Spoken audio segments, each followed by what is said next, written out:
Hello दोस्तों, क्या आप जानते हैं कि हमारे देश में एक ऐसा भी केस हुआ था जिसको सॉल्व करने के लिए एक सांप का डीएनए करवाना पड़ा। जी हाँ, I am talking about Uttara murder case, Kerala. आज की रोंगटे खड़े कर देने वाली कहानी है केरला से। केरला में एक सीधा साधा परिवार रहता था। उस परिवार में रहती थी एक लड़की जिसका नाम था उत्तरा। उत्तरा की शादी के लिए उसके माता पिता ने मैट्रिमोनियल साइट पर इश्तिहार दिया।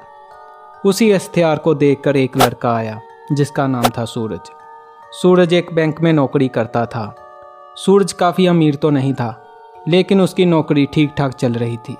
लिहाजा 2019 में दोनों की शादी हो जाती है। साल भर बाद दोनों का एक बेटा पैदा होता है। शादी के साल भर बाद अचानक सूरज पत्नी से दूरी बनाने लगता है। उत्तर के परिजनों ने सूरज को खूब दहेज दिया था। कार, सोने के जेवर भी दिए थे, लेकिन सूरज दहेज से खुश नहीं था। परिजनों ने उत्तरा की पॉलिसी भी करवा रखी थी। उत्तरा का पति लालची किस्म का था। उत्तरा की दौलत पर उसकी निगाह थी। अब वो चाहता था कि किसी तरह उत्तरा को रास्ते से हटाकर उसकी पॉलिसी और प्रॉपर्टी पर कब्जा कर लिया जाए। बेटा उसके पास ही है, वो जब चाहेगा किसी और से शादी कर लेगा। दरअसल उत्तरा को एक बीमारी थी, वो जल्दी किसी बात को याद नहीं कर पाती थी।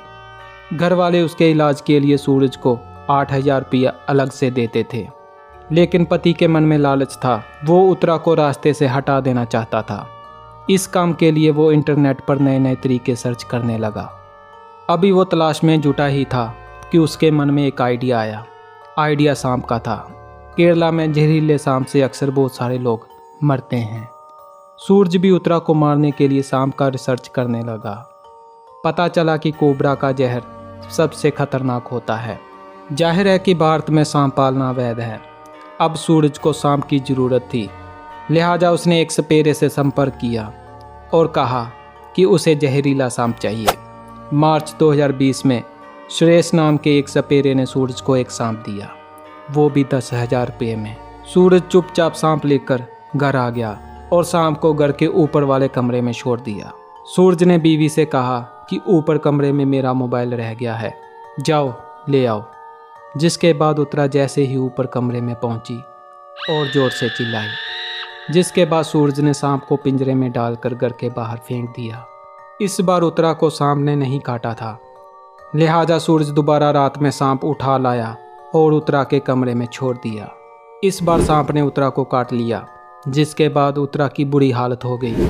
उत्तरा को अस्पताल में ले जाया गया, उसकी जान बच गई। जिसके बाद उत्तरा मायके चली जाती है।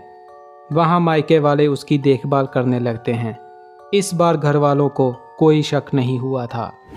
सूरज की पहली साजिश नाकाम हो चुकी थी और फिर दोबारा वो सपेरे सुरेश के पास जाता है और इस बार बेहद जहरीला कोबरा लेकर आता है। कोबरा सांप को प्लास्टिक के जार में रख देता है और सांप को लेकर 7 मई 2020 को ससुराल चला जाता है। एक बार उत्तरा बच चुकी थी, लेकिन इस बार सूरज उत्तरा को किसी भी कीमत पर सांप से कटवा देना चाहता था।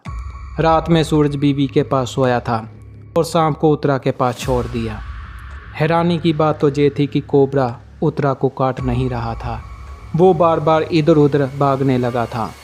जिसके बाद सूरज ने कोबरा को गर्दन से पकड़ लिया और सांप का मुंह उत्तरा की कलाई के पास ले गया।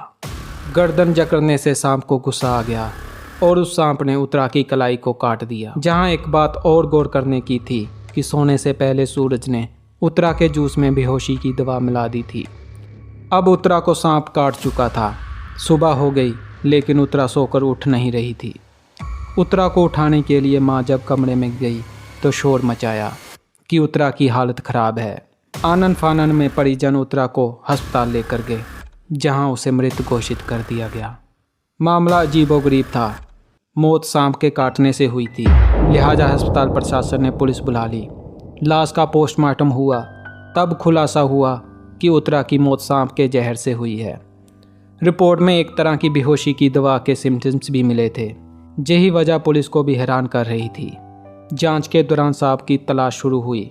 घर के पास ही मरा हुआ कोबरा मिला, जिसे सूरज ने मार डाला था। कोबरा के शव को भी जांच के लिए अस्पताल भेजा गया। पुलिस को उत्तरा के पति सूरज पर शक था, लिहाजा पुलिस ने जांच के दौरान सुरेश का नंबर खंगालना शुरू किया। उसका कंप्यूटर सर्च किया गया। जांच में पुलिस को सांप के बारे में सर्च की गई हिस्ट्री और जहरीले सांप की वीडियोस मिली। पुलिस का शक पुख्ता हो गया। सूरज से सख्ती से पूछताछ हुई, लेकिन वो झूठ बोलता रहा। शक पुख्ता थे, लेकिन सूरज के खिलाफ सबूत जमा करने थे। लिहाजा डीजीपी लोकनाथ बेहरा ने कोबरा का डीएनए करवाया। जांच में पता चला कि इसी कोबरा के जहर से उत्तरा की मौत हुई है। अब सपेरे सुरेश ने भी पूछताछ में कबूल लिया कि सूरज ने ही यह कोबरा 15,000 रुपये में खरीदा था।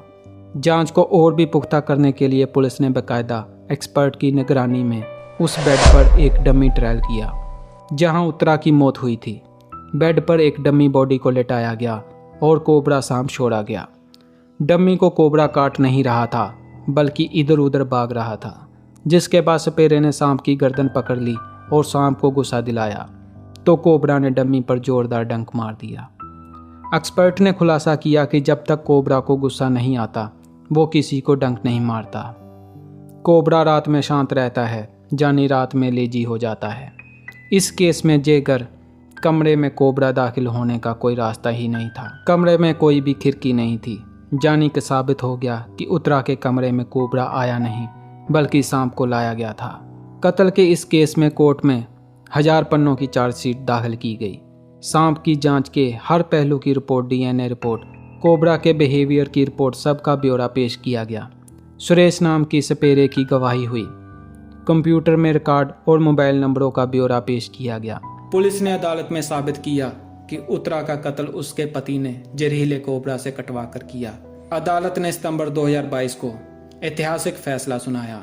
अदालत ने कहा कि पत्नी को 2 बार सांप से कटवाना बेहद ही संगीन जुर्म है। ये वहशियाना हरकत है। लिहाजा अदालत ने सूरज को 2 उम्र कैद और 5 लाख का जुर्माना अदा करने की सजा सुनाई। आपके इस वीडियो के बारे में क्या विचार हैं? कमेंट बॉक्स में ज़रूर बताइएगा। वीडियो को पूरा अंत तक देखने के लिए धन्यवाद।